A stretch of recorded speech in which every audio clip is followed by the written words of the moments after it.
Tem casos que paralisam a gente, porque o paciente fala tanta frieza, age com tanta coerência nos gestos mais cruéis, que a gente se pergunta: será que é perversão? Será que é atuação?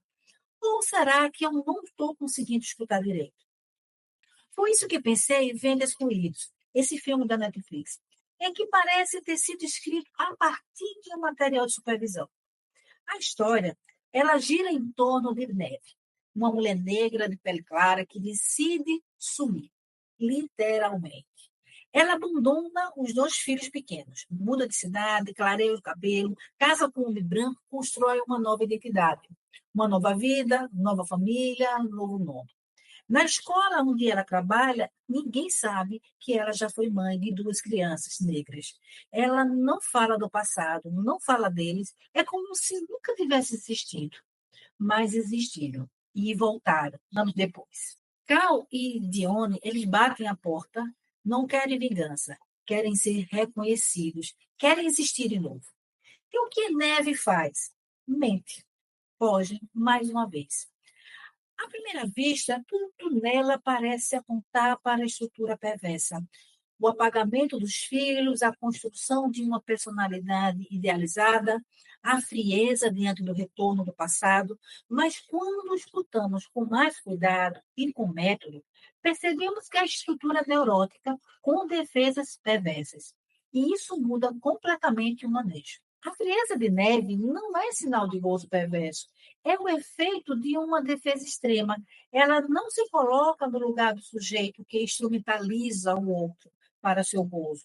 Ela não atua por prazer na destruição do laço. O que ela deseja é manter viva uma imagem ideal de si. E o que ameaça essa imagem, ela precisa apagar. Isso é diferente da lógica perversa, que opera a partir da recusa da castração e do domínio do objeto. Neve não goza da destruição. Ela entra em colapso sempre que o ideal está em risco. Na teoria de Freud, essa operação ela aparece como desmentida.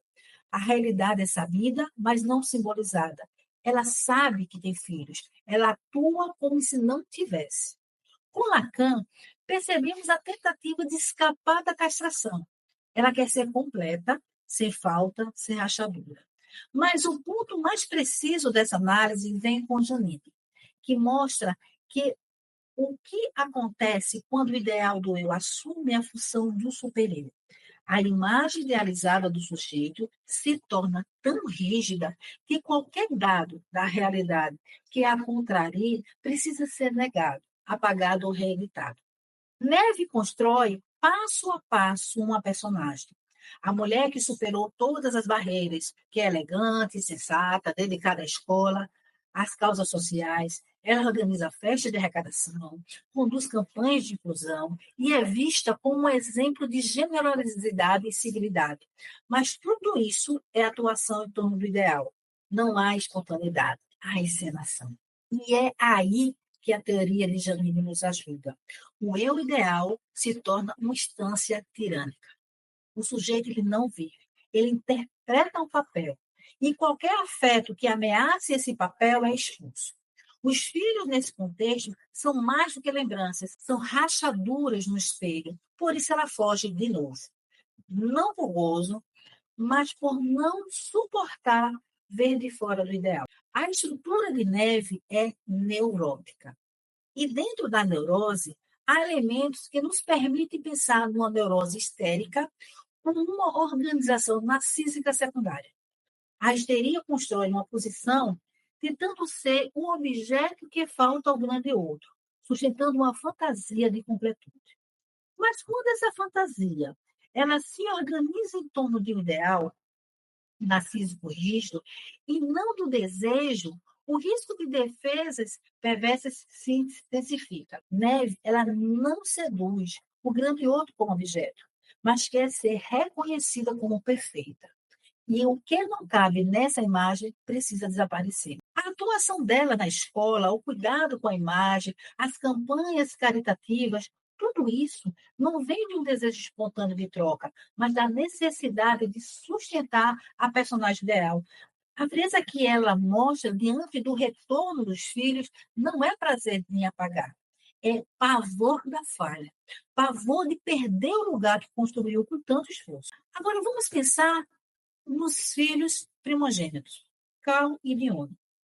Eles foram deixados para trás, não apenas sem mãe, mas sem lugar simbólico.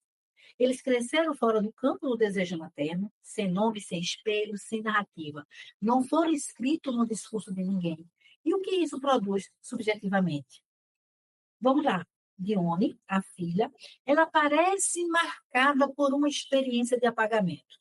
Sua presença é silenciada, seus afetos parecem bem suspensos. Mas ela não está indiferente.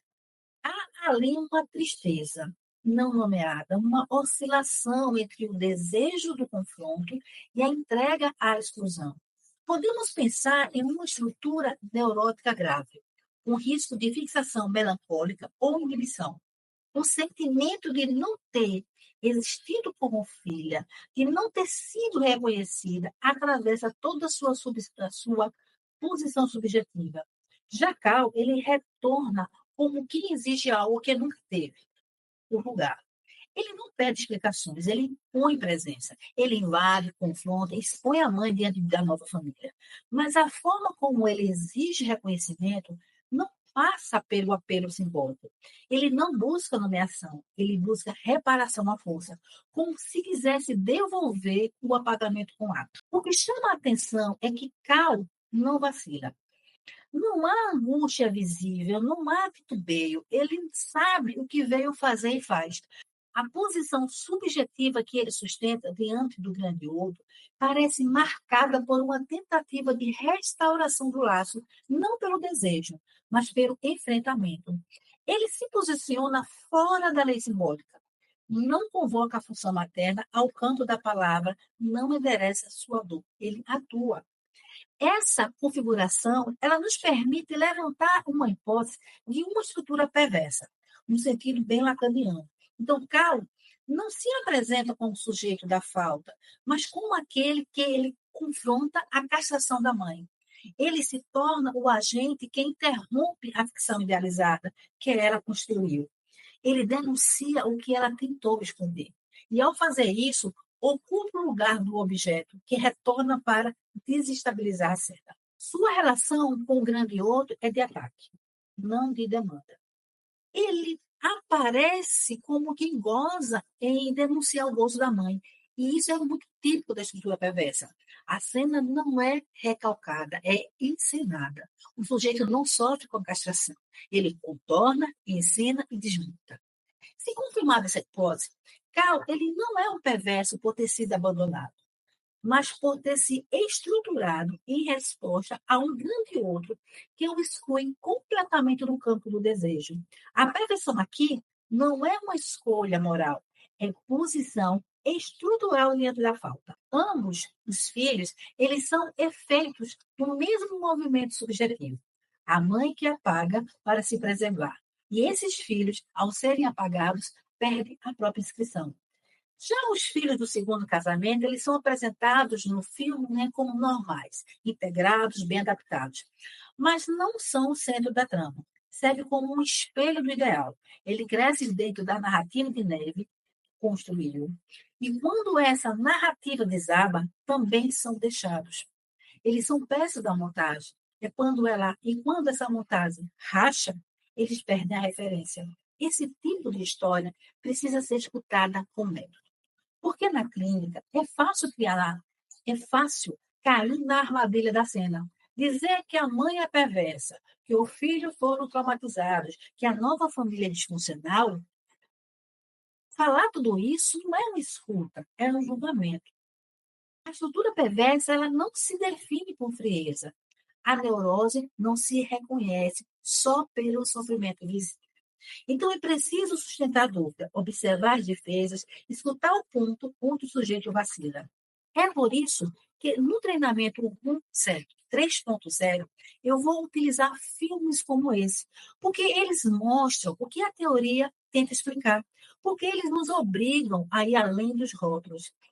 E os filmes, eles nos colocam diante de personagens que poderiam estar e estão no nosso consultório. Se você sente que já escutou alguém como Neve, se já ficou confuso sobre o que era estrutura e o que era defesa, e se já sentiu que faltava método na sua escuta, então essa imersão é para você. No dia 1 de junho, das 14 às 20 horas, em um domingo, vou utilizar toda uma teoria base de Freud e Lacan, mas eu vou também além dessas teorias, porque precisamos sim de outros teóricos, precisamos de outros conceitos para dar conta do que acontece hoje na clínica. E vou usar a análise de filmes, para que você possa entender, ver, né, a exemplificação muito prática. Na descrição desse vídeo tem o link para que você possa acessar e fazer a sua inscrição. Faça agora. Tenho certeza que você vai mudar a sua clínica, o seu olhar e a escuta que tanto é necessário nesses momentos, para entender tanto a estrutura perversa como a seus familiares.